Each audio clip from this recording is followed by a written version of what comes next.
నమశంకరాయ. శక్తిల ఏకాదశి జనవరి 14వ తేదీన ఏర్పడుతుంది. ఈ రోజున అనురాధ నక్షత్రం ఉండడం కూడా చాలా విశేషం అని చెప్పవచ్చు. ఈరోజు భోగి పండుగ కూడా అయింది. అయితే కొంతమంది పంచాంగకర్తల ప్రకారం మధ్యాహ్నం 3 గంటలకి సంక్రాంతి పర్వదిన పుణ్యకాలం అనేటువంటిది ఈ 14వ తారీఖు రోజున ఏర్పడబోతుంది. కాబట్టి వీక్షించేటువంటి ప్రేక్షకులు ఈ రోజున తిలలని 6 రకాలుగా ఉపయోగించాలని శాస్త్రం. ఏకాదశి కాబట్టి, భోగి పండుగ కాబట్టి ఉపవాస నియమాన్ని పాటిస్తూ స్నానం చేసేటప్పుడు బకెట్ నీళ్ళల్లో కానీ లేదా మన తలపైన కానీ నల్ల నువ్వులు వేసుకొని మన శరీరం మీద గుండా ఇలా తిలలు వెళ్ళాలనే ఉద్దేశంతో స్నానం ఆచరించాలి ఒకటి. ఇక రెండవది, స్నానం ఆచరించిన తరువాత నల్ల నువ్వులని బాగా పిండి చేసి శరీరానికి పూసుకోవాలి ఈ రోజున.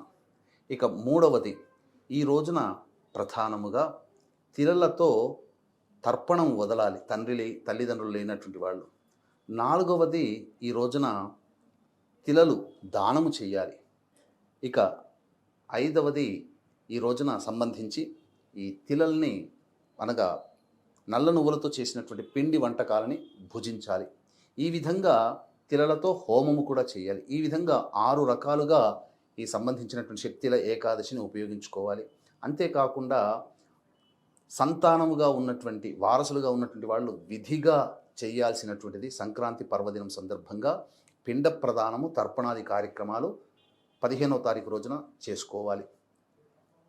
ఎందుకనంటే తల్లిదండ్రుల రుణం తీర్చుకునేటువంటి అవకాశము ఈ యొక్క సంక్రాంతి పర్వదినం రోజునే. మహాలయ అమావాస్యకి ఎంతటి ప్రభావం ఉంటుందో ఈ యొక్క సంక్రాంతికి కూడా అంతే ప్రభావం.